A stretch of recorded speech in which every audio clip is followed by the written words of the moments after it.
everyone, welcome back to episode 6 of It's a Wonderful Podcast. I am Morgan Robinson, as I always am, because I'm always here. And I'm doing the intro this week because this is my choice of film.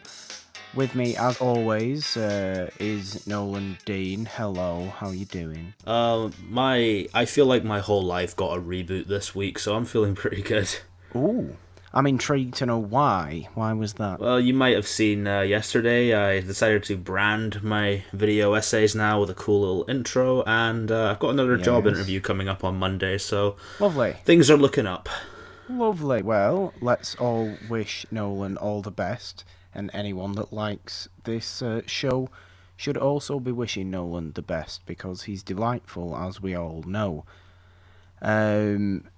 What was I going to say to start off the episode? You were going to talk about Manchester's weather and why it's terrible. I was not going to talk about Manchester. I was actually going to say, because we haven't said it yet, even though it's in the title and everything. Today we are talking about It Happened One Night, which is our second screwball comedy of the show. It'd be interesting to get into a discussion on which each of us think is the better screwball comedy, this or Bringing Up Baby from episode 2. It happened one night it's a pretty sort of landmark film in terms of records. First film to win the big 5 Academy Awards, still one of only 3 to do that. Of course, way back in 1934, this did it. But before we go on, Nolan, It Happened One Night. What do you reckon?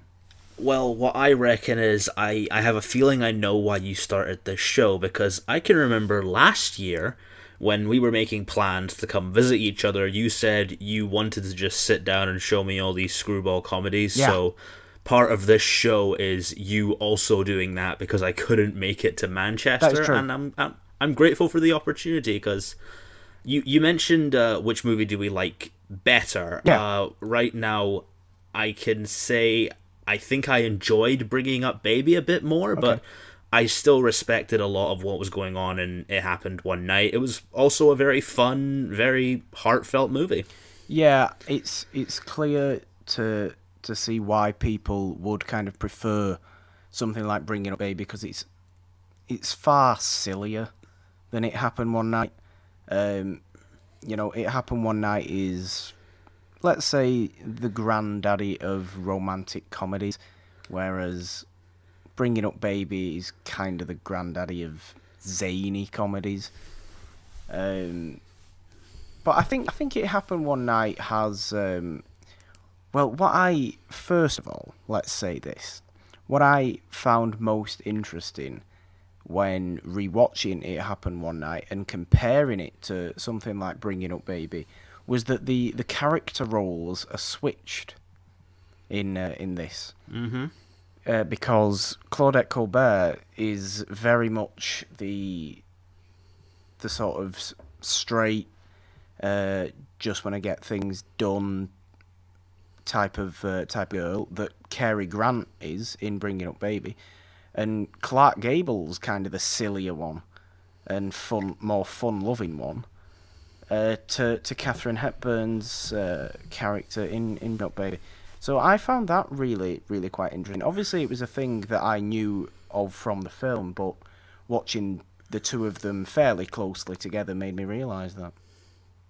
Yeah, I mean, when I first opened with this movie, takes place on a yacht, and we're introduced to our main character, who's described as a spoiled heiress. So yeah, immediately I was thinking, am I going to be able to relate to this character as much as I did with the characters in Bringing Up Baby? And not exactly, but it was fun to see this movie humanize these kinds of people that you wouldn't think could be kind of humanized. Like, you have this journalist who thinks way too much about his work, and a spoiled heiress who, if directed by anybody else, could make some of the most unrelatable characters ever, but this didn't go in that direction, so I'm glad that the screwball comedy genre, something I'm new to, is being able to take these kind of stereotypes and make me like them in a new way. Yeah, there's always a spoilt heiress in a film from this sort of genre and era, and near enough always a journalist as well.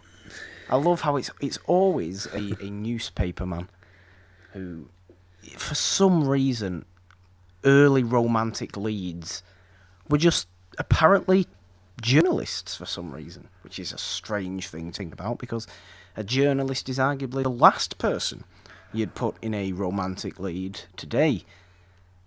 I don't know why. It's the sort of the charm and the wit of the old age journalist, maybe. I don't know. Clark Gable, though, very handsome man. Oh, absolutely. I was sat there for, an hour 40 or however long it happened one night, is just admiring his pristine moustache. Because it's so small, but yet so precise.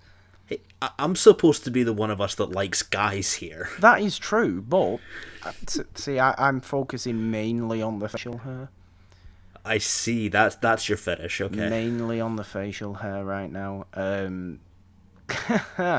Clark Gable got the distinguishedness of a Vincent Price, but yet with a smaller moustache. It's weird. I never thought I'd hear Clark Gable and Vincent Price compared. But they both have excellent moustaches. Well, I guess that's what this show is for. That's what the show is for. The show is talking about nonsense that has some relevance to the film we are discussing. Have Clark Gable and Vincent Price ever been in a movie together? Oh, I don't know, but that would kill me if if that happened. The amount of moustache power. Your hormones would just not be able to take it. It's like me when I look at Timothée Chalamet. Well, yes, but your hormones would not be able to take it in a different way. That's true. To mine.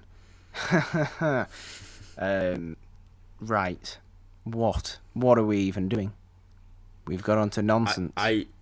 Already. We were talking about the opening Yes, scene, we were. which for a screwball comedy, I think this one was a very funny and almost unexpected opening scene for me. You have the main character, the spoiled heiress, whinging that she can't get off a boat and go see her fiance, and her dad's being all controlling and, weirdly enough, taunting her with steak. Yeah, and then she just flips that. the I don't want any plate steak. up and swims to shore, and it shows you how determined this character is. So immediately I was splitting my sides laughing.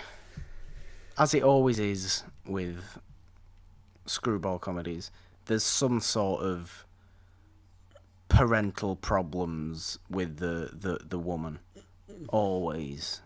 And I think it happened one night has the most outright, I don't want anything to do with you right now, where she just, no, I'm jumping off this ship and I don't care anymore.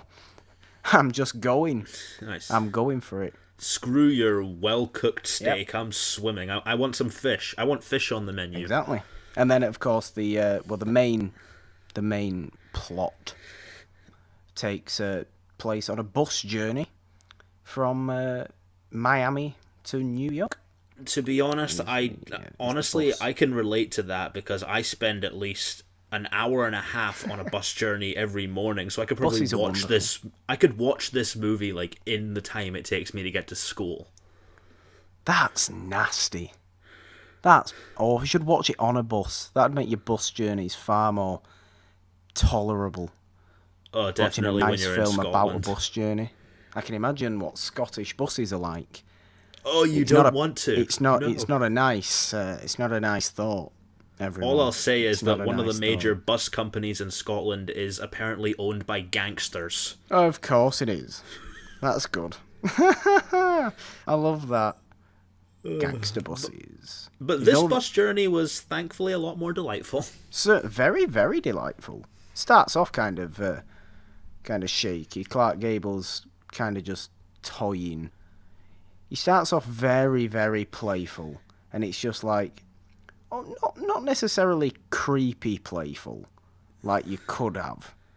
It's more of just he just wants to kind of annoy you. It's not like a John Stamos kind of thing where he's clearly always coming No, on to her. He's doing it as a no, joke. he's just having a bit of fun, because he himself is sort of, as always, this character is a down on his luck reporter who needs a story to get himself back in with his paper, because his paper doesn't like him anymore. Is that just a rule with journalist characters now? Someone has to not like them? Well, nobody likes. Yeah, of course it is. That is a rule, especially in films like this. That is a stone cold rule. If Timothy Chalamet played a journalist, I would love journalists. Timothy Chalamet probably would not play a journalist. Certainly not a journalist with the amount of quick thinking wit as a journalist from the 30s.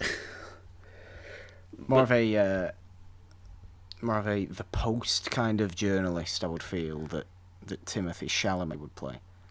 Spotlight kind of journalist. I do find it interesting, though, that he does toy with her at the beginning, because journalists are always about kind of uncovering what kind of person they're talking to is, and it feels almost as if he's using that to test what kind of person he's going to be dealing with for the whole movie, and it's a nice little detail that's not really touched on. I don't know if that's really what he's doing, but it's stuff like that kind of makes a layered character for me. Yeah, I mean, I can't admit to having thought about that, but that's a really good point, actually.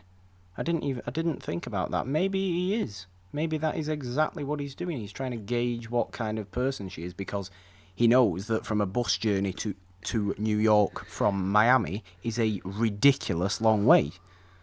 So, and you sat with the person you sat next to, basically. There's no change in that.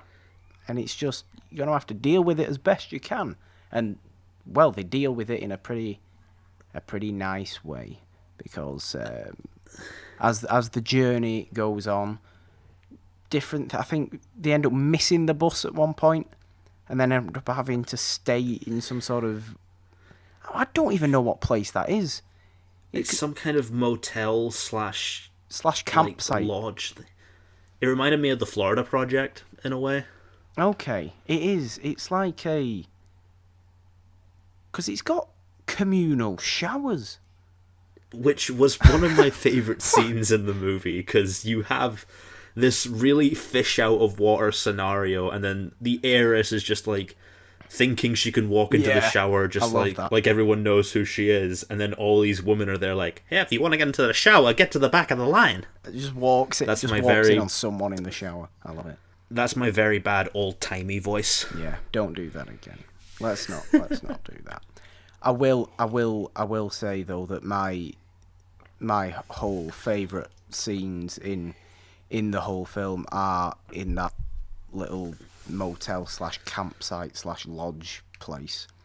Like people started like invading their room and stuff, and I was just like, what is going on? It's because people by this point, because Claudette Colbert's character is so sort of famous in terms of being this heiress, there's people looking for her, because after she jumped off the ship at the beginning, her dad's basically like, well, we don't know where she is, we have to find her. And people are tracking her, and they end up thinking she is where she is in this little house. And I love it, because as soon as they get there, it's like Clark Gable just, well, let's put the walls of Jericho up to separate us, so let's keep our modesty. And he's just doing this with a huge sort of playful smile on his face. He's clearly not going to do anything, but he's just doing it for the fun of it. That's what journalists do. Put a towel. What is it? It's like a towel or a sheet that just hangs up halfway across the room. This is my side, and that is your side. It is. But puts his... I do love that. It's screwball comedies are filled with such wonderful sort of quick dialogue, though, and this is absolutely no different, considering it is known as the first screwball comedy, really. I think one of my favourite lines, purely because of Claudette Colbert's delivery, is when they get to that little house, and Clark Gable's explaining to her, well, yeah, I booked us in here as a couple. We are Mr. and Mrs. whatever. And Colbert just properly deadpan just says, what am I supposed to do? Leap for joy? It's just like, I love this because usually in screwball comedies, you'd get it's the complete other way round. It's just, it was nice to be remembered. Or it was nice to watch this and remembering that a female in the first screwball comedy, it was a female that played the more sort of sarcastic, sort of tired of the other person's nonsense one. And I love that. I can agree with that as well. And, I like seeing it when... Because I'm thinking for the 30s, was the sarcastic female lead common back then? I don't know. Maybe not. It's strange. Not that I can think of. Because a female lead, especially, like I said, especially in a film like this, a female lead is a bit more, free-spirited and stuff like that. That's what she's... I can't think of too many. There probably is, and please, anyone who's listening who can think of any more sarcastic female leads of the 30s, I'm sure there is one somewhere, but not that I can think of off the top of my head. So maybe Claudette's on her own little pedestal on her own. But there is kind of a tragedy to her character, though, that I picked up on. Because she's this heiress, it's clear that she's never really gone through stuff that regular people go through, like going on a bus or staying at a motel. And in a weird way, I almost kind of pity her, because it's like she comes from a place of such success, but like out there in the real world, she's considered no better than anybody else. Yeah. And there's kind of a weird tragedy in that, but they do play it up for laughs most of the time. Yeah, that's a common sort of theme in older romantic comedy films. You see that in Sabrina with Audrey Hepburn and Humphrey Bogart. She's a very sort of she's lived a certain way for her entire life. You also see it in Roman Holiday with Audrey Hepburn as well, where of course she plays a princess who just has a wacky day in Rome with Gregory Peck one day. I'm convinced Audrey Hepburn was a princess in real life. She might have been. Grace Kelly was, but Audrey Hepburn, I don't think officially was a princess, although, let's be fair, she deserved to be. But yeah, in Sabrina as well, because she ends up moving to, like, Paris and just completely, to learn how to cook in that, and she's just awful at it at first because she's got no idea of what actually goes on. And like you say, I think that's it's similar to Claudette Colbert in It Happened One Night. It's a great character point. Did you like the part where they're on the bus and everyone starts singing? Because I can tell you I love the part where they're on the bus and they start singing. I can tell you in modern day Britain, that would be replaced with a gang of football hooligans chanting away at their club's theme, and everyone just wants them to get off, but here it's just so much more delightful. I would like to point out that football hooliganism isn't as bad as it used to be in Britain, but yet it still does exist. It's not as bad as it used to be. Nobody's died for a while, I don't think. We only had one stabbing last week. That's a better record. I don't know. But I don't... no, you wouldn't be able to sing on a bus. And I love the fact that they do sing on a bus. It's like, it feels like a proper party when they just start singing. The daring young man on the flying trapeze is what they start singing. And everyone gets involved, including interesting piece of trivia. The guy who sings the third verse is actually Frank Capra, the director. This must have started the thing where directors like to do cameos in their own movies. It's a very early director cameo, I must say. Did we even say? Did I even say that Frank Capra directs It Happened One Night? Frank Capra, the unparalleled Frank Capra, the master Frank Capra, the I love him so much Frank Capra, directed It Happened One Night, and he shows up as the younger guy who sings the third verse of The Daring Young Man on the Flying Trapeze. So, there. Interesting. I imagine for a film fan in the 30s, finding that out must have felt really cool, because we didn't have IMDb trivia back then. No, that's true, but people probably didn't know what Frank Capra looked like. That's a fair point, actually. It's probably just recognise the name. You know, yes, you get a big title card, and all that, but do we really know what they looked like? I don't know what some well-known directors look like today. Darren Aronofsky, you can tell what he looks like because he wears a lot of scarves. Am I thinking of Darren Aronofsky now, or am I thinking of Joss Whedon? See, I don't know. But let's not think of Joss Whedon. No, I'm just saying, like, you mentioned Darren Aronofsky, and I now have in my head someone who I think is Joss Whedon. You need to brush up on your director look-alike. I don't trivia. know what they look like. I don't need to know what they look like. I need to know if I like the film or not. That's fair. I can see that. I think that is a fair point. I think 1-0 to me. No, that would just be silly. What do they do? What do they do after they've left the little house? Well, this is when you can tell there's kind of a connection forming between them. Yeah. And Claudette, Colbert's character, she's clearly dead set on getting back to her fiancé. That's what she wants. Yeah. But she then, after spending so much time with Clark Gable's character, you can tell they kind of fall for each other a little bit. Of course they do. Of course they do. It's a romantic comedy. We know this is going to happen. It's a film. This is what happens in a film. And then, I guess this is an heiress thing, but having to explain to your father that you want to marry a common man, a working man. A common man. Yes, a mortal. That, I can imagine the kind of pressure that would be, even though I don't relate to it, so it sort of made me want to, see the ending where they eventually get together, so when that happens, you get pretty happy at the end.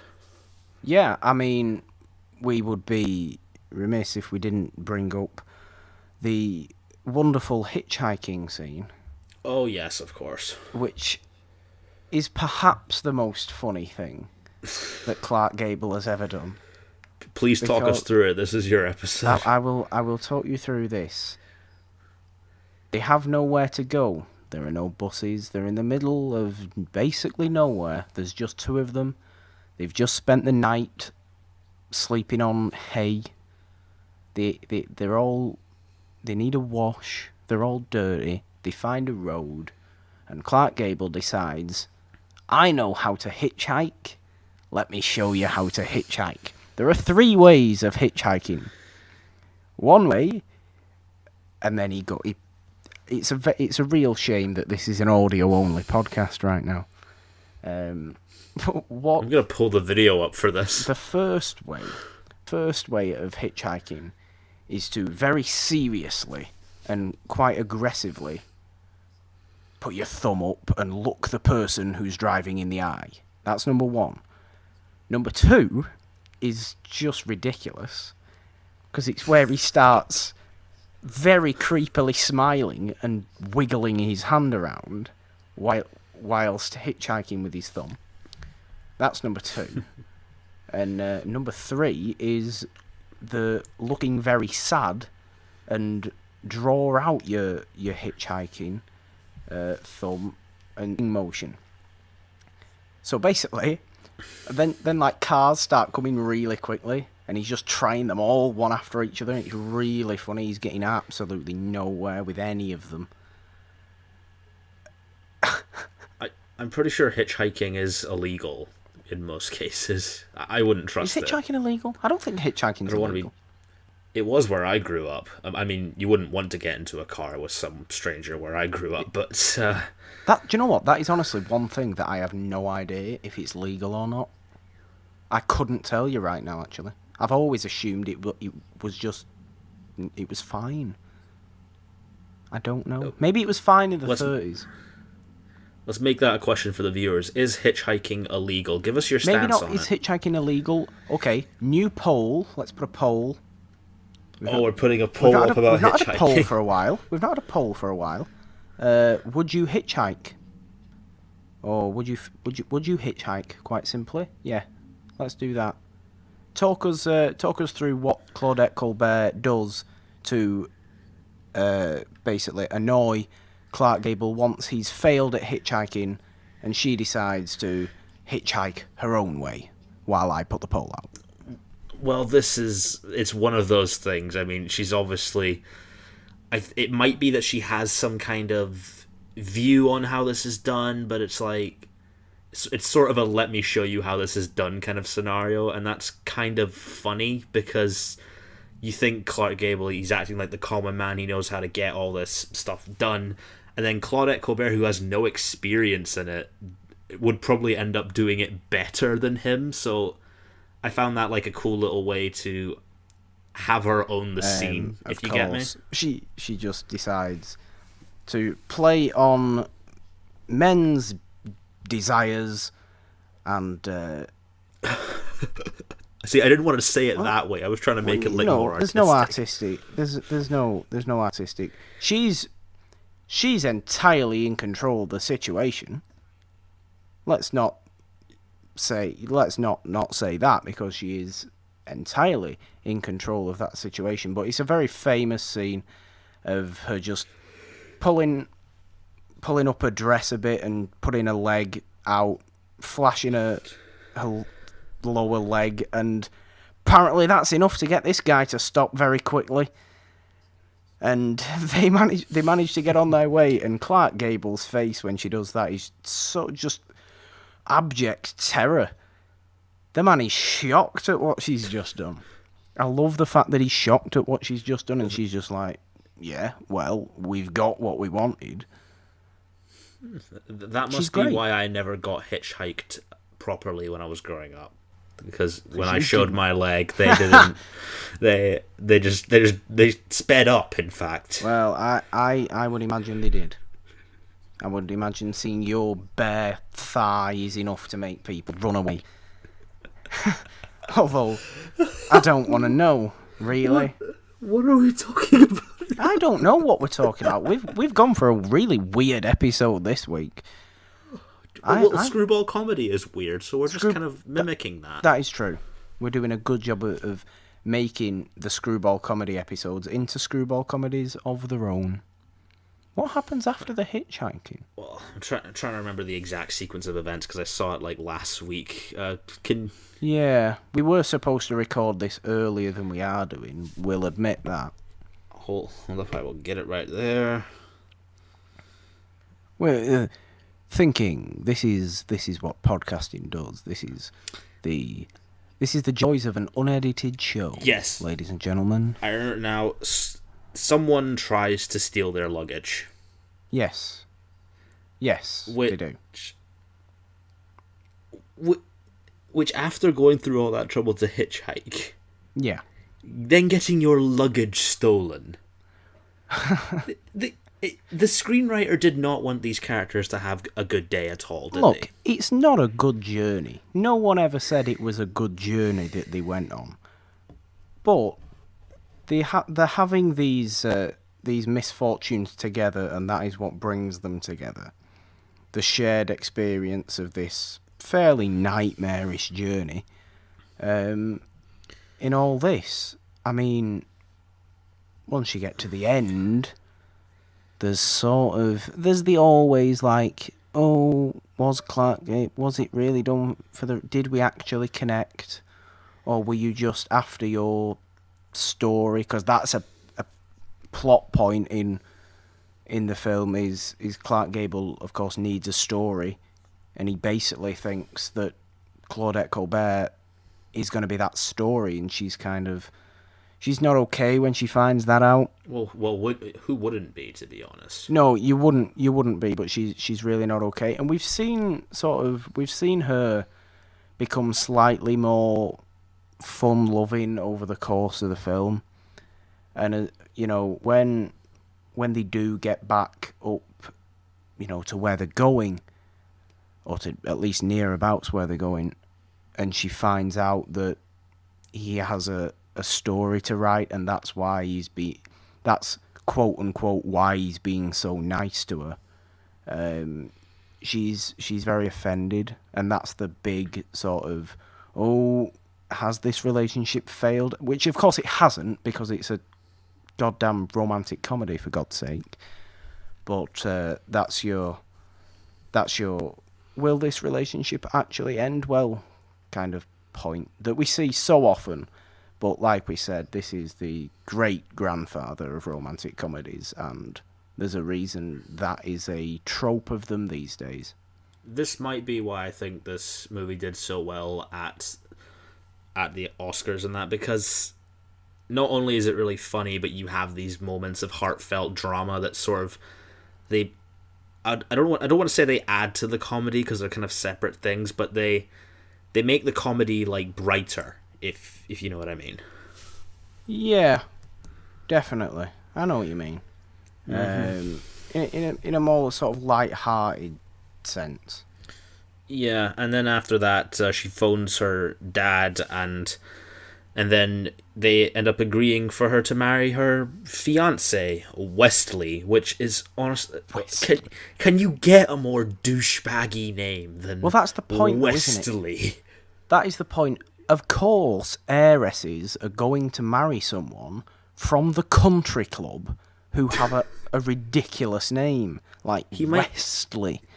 Not Wesley, it's got a T in there for some reason. He might as well have been called Chad McDoucheface. Chad wouldn't have rolled in the 30s. I'm not having that Chad was a name. Not back then. Just Wesley. Wesley's not a good name. Wesley is it's not a good name, and we barely know the guy, to be fair. He's just... Maybe he's a nice guy, but he's your typical privileged I'm sure he's asshole. a lovely guy. I'm sure he's a lovely guy, but he is just the guy that Clark Gable has to beat to win the affection of Claudette Colbert.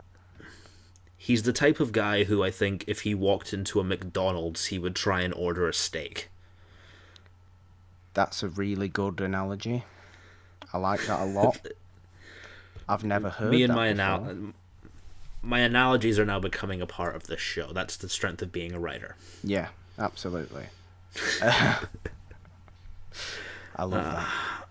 So, but it's good. It's good to see that Clark Gable's character does end up missing her after she's gone. Yeah, he does. Once they are where they need to be, he misses the time that he's spent with her, basically.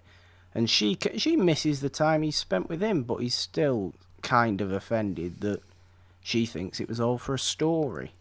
Journalists do have hearts. That's the moral of this movie. Really, that's the moral of most screwball comedies, is that journalists do have hearts, and heiresses just want to marry people that they want to marry and not that their dads want them to marry. Mm-hmm. That is the screwball comedy. We have cracked the code. That is what it is. Okay, well, I think for a special episode we should try and write and dramatize our own screwball comedy with some guest voice actors. Oh my god. No. Raul has just heard that and is getting very excited and is immediately writing the Norgan screwball comedy fan fiction. Please, for the love of God, no. Oh, no. Raul, you can be a voice actor if you want. We'll let you be a voice actor in the screwball comedy of It's a Wonderful Podcast.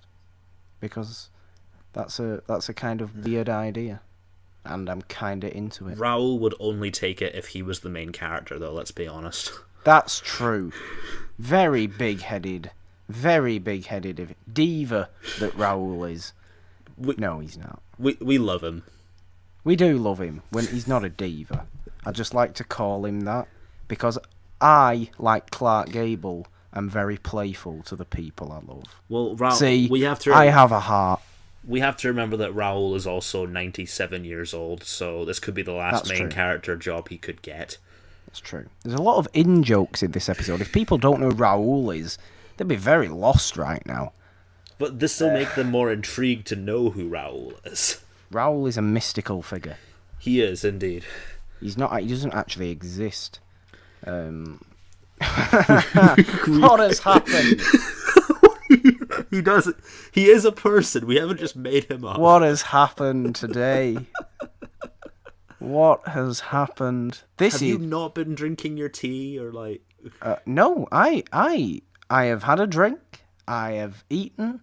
I'm no way supposed to be in a weird mood yet. Here it is.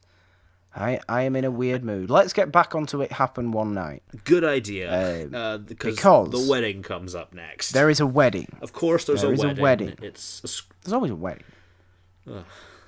Claudette, Colbert and Wesley's wedding. Mm-hmm. And, it doesn't go well for Wesley, does it? No, it doesn't. But to be honest, he probably just went to the country club, ordered a steak, and drank some scotch afterwards and was happy. Yes, I'm sure he did. With those weird scarf tennis things that people wear at country clubs. I get all of my knowledge of country clubs from Caddyshack, by the way. That is where all my knowledge of country clubs comes from. That is a fair comparison. Claudette Colbert runs out on him at the wedding. Rightly so, because she wants Clark Gable. Clark Gable wants her, and they all live happily ever after, because that's what happens at the end of romantic comedies, isn't it, Nolan? Indeed it is. What's holding up the annulment, you slowpokes? And that quote stood out. That's a great quote. I saw it. There's so many great quotes. The Walls of Jericho. The Walls of Jericho is a fantastic quote, and the "What am I supposed to do? Leap for joy" is a fantastic deadpan quote. I do have a few very interesting bits of other trivia though. Let's do the trivia segment. To close it's basically out. A segment now. To close out, I always like to bring the trivia because bring it on. There's some very interesting things. I think the most obvious one, and I think the one people know the most from It Happened One Night, is that Clark Gable's character in this was a huge inspiration for Bugs Bunny. I did not know that, but that makes so much sense. Yeah, with the fast talking and the carrot. Bugs Bunny inspired from a journalist. Bugs Bunny inspired from Clark Gable in It Happened One Night, specifically. That is true. My world will never be the same. That is true. I do know that Clark Gable, because in this era of Hollywood, studios owned actors by contract. They couldn't work for anyone else. They had to do their fill for that studio. But Clark Gable was actually loaned to MGM to make It Happened One Night as punishment for an affair he had with Joan Crawford. Madness. Are we thinking of the same Joan Crawford? Probably not. You're thinking of Joan Collins. I'm thinking of Mommy Dearest Joan Crawford. Yeah, Joan Crawford. Yikes. Yikes is all I say to that. Joan Crawford. Before she became a psychopath? Yeah. Probably. I don't know. Clark Gable had an affair with her. Oh, Clark. What? Clark Gable had an affair with her in the early 30s, and I think it was Paramount he was on. This is blowing my mind now. Like, oh my God. I'm sure Clark Gable was signed to Paramount, and Paramount didn't like it. So he just went, right, as punishment, you're going to go and do this movie that no one really wants to do with MGM. And that was another thing. No one really wanted to do It Happened One Night, and it ended up winning Best Picture, Best Actor, Best Actress, Best Director, and Best Screenplay. Best punishment of my life, said Clark Gable. Best punishment. Yes, he did. No one wanted to do it. That was a thing that I saw as well, or I read about from behind the scenes of It Happened One Night. Both Clark Gable and Claudette Colbert were just sort of, oh my God, let's just get this over with. We don't want to do this anymore. And it ended up winning them both Oscars. It's madness. I would love to see that kind of thing happen nowadays. I know, right? People don't actually care about a film they're doing, yet it still wins them an Oscar. Think about it. They don't look like they don't care about it. Very professional people. Absolutely. Perhaps I'll end with this bit of trivia, and then we'll start to wrap up the nonsense for this week. This is perhaps the most bizarre and kind of disturbing piece of trivia. It happened one night. A favourite film of both Hitler and Joseph Stalin. Apparently. Read that somewhere. Oh my God. I read that somewhere. Oh. So, it doesn't matter if you're a far right-wing dictator or a far left-wing dictator, you will love It Happened One Night. Well, that should be on the Blu-ray cover. That should really be on the Blu-ray cover. I love that. An insane piece of trivia. Completely. It's. I don't want to see that repackaged, like approved by Hitler. No, it's not. But like, what was another one of Hitler? I'm sure Hitler loved Wizard of Oz as well. Oh God, no. I'm sure he did. Probably because he related to the Wicked Witch. No, I'm sure he did though. Like, Adolf Hitler, very good taste in film. Just gonna throw that out there. Very I thought we taste. couldn't get more bizarre than the John Crawford thing. Yeah, we have got pretty bizarre today. But that was I don't know if that's true, but I just read that somewhere. It was according to according to a book by someone. But I'd love to think it was a favourite of both of those horrific dictators and highly murderous people that they just sort of sat down. Oh, we're not doing anything tonight. What should we put on? Let's put on It Happened One Night and have a nice fun time when we're not killing people. Well, there you go, listeners. There you go. What a roll you've been on for the last 40 minutes, guys. We've barely talked about the film. Well, I will get Nolan's final thoughts on what he thought of the film.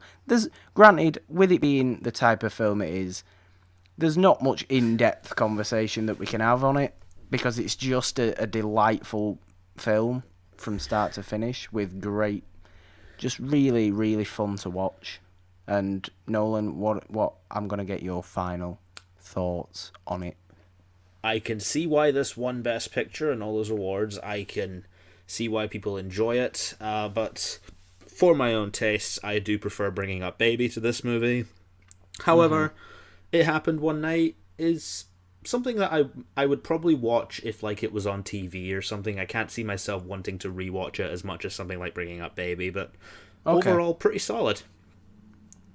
Wonderful. And that was, of course, Nolan's first time watching It Happened One Night, as I go on my quest of introducing him to all the great screwball comedies of the 30s and the 40s. Which one should I introduce to him next?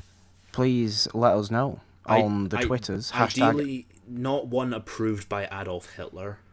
Well, it doesn't matter, because like we said, good taste in film.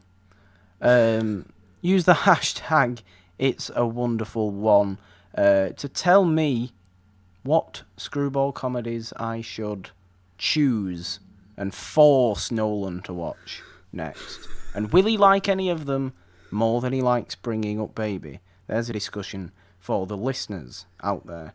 Nolan, do you want to plug anything? I do. My own channel is now being slightly rebranded.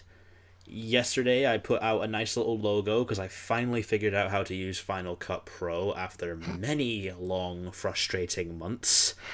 Months? So, yeah, I've been trying to use Final Cut Pro for ages, and it always frustrates the hell out of me. But from now on, my video essays are going to be slightly different. I'm going to be focusing on using storytelling as lessons and like what we could learn from movies and what how you can use that to become better storytellers. And my next one, which I'm writing right now, is quite timely for something that's coming out at the end of the month. It's going to be a series of unfortunate events looking at the world through the eyes of a child, which I think is going to be a really fun topic for me to delve into. I love those books, and I really like that Netflix show. And I just realized we haven't even talked about what we're doing next week. No, we haven't, actually. But first, before we talk about what we're doing next week, I will say, everybody go and check out what Nolan's doing, because he loves what he does, and he puts a lot of effort into what he does. And if you're on the YouTubes right now, he's one of the featured channels. Of course, he's one of the featured channels.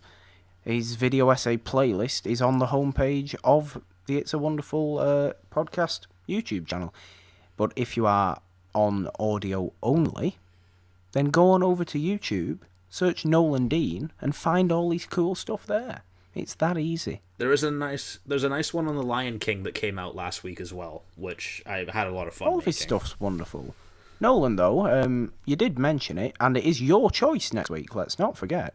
Mm-hmm. What are we doing next week? I'm going to tell you right now. He's going to tell us right now after he takes a drink. Could it be? Yes, it could. Something's coming, something good. It's West Side Story. But he had to sing. Yes. He just had to sing. Because this is something really close to my heart. I played Tony in West Side Story when I was a kid, so I really want to bring that kind of sort of personal journey with this movie, and it's a fan favorite on one of my guilty pleasure shows, if you can call it that, Glee. They love talking about their musicals, and I was on a musical high this month, so we're going to be talking West Side Story. And I hope Raoul does not judge that little singing interlude, because I know he's listening. Yes, we are. I have my musicals I loved as a child as well, for sure. Oliver from 1968. I am the only person that thinks that fully deserved to win Best Picture that year. I love that one. Perhaps the most interesting thing about next week's show, though, will be the fact that it's my first time watching West Side Story. You are kidding me. I am not kidding you. I've never seen West Side Story. I've seen a lot of musicals. West Side Story has slipped through the cracks until now. It's got one of the best soundtracks of any musical from the 60s. I basically know it as the dance fighting film. There's a bit more to it than that, but I'm going to let you find that out for yourself.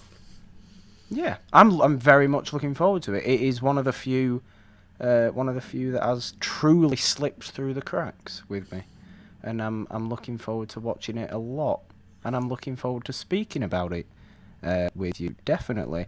I don't know what my choice is going to be after that, but I've got a while to think about that. Maybe it'll be one of your suggestions that you suggested. If you want a slightly more weird episode, throw us another screwball comedy, and we'll just have fun with it. If you want a more serious episode, like the Rebel Without a Cause episode, for instance, which I felt was a great episode. I thought it was a really nice, serious kind of topic. Throw us a film where we can have a bit of a discussion, because we like doing that as well. Yes, we'll always be a bit silly, but that's just, the style British, of things. It's what we do. It is. It's what we do. Before we go, though, I will do a little tiny plug myself, and finally, there's going to be some more stuff on my Purple Dawn YouTube channel, which is another one of the featured channels in on It's a Wonderful Podcast's YouTube channel. And again, if you are on audio only, go onto YouTube, type in Purple Dawn, and you'll find it. I've been saying I've been going to read old short stories in my own audio book kind of form. I've been saying I'm going to do that for months, and I'm finally actually going to do it because I've already recorded a few, and they are coming, and I am happy with them. And obviously, for anybody who knows me, it's near enough going to be all horror-based, gothic story type stuff, all from the, well, early 20th century and before, because that's what's in the public domain. And I can use them in whatever way I want, thanks the law. But yeah, those are coming. If anybody has any suggestions for any short ghost stories, horror stories that from that time that they would like me to read on my on my Purple Dawn YouTube channel. It's not a series that has a name. They're just going to be basically up there. But if anyone does have any suggestions, then please fire them across as well. At the Purple Dawn on Twitter, as always, with a 3 instead of the E in there, because Patrice Evra. Follow the podcast at It's a Wonderful One. Follow Nolan at NolanDean27. And I think that is going to do it for this week's episode of It's a Wonderful Podcast. Thank you so much for listening, guys. We hope you have had fun listening to it, because we have had a bit of weird fun recording this one. Until next week, and West Side Story, which, yes, I know it's hard to believe I've never seen. Goodbye.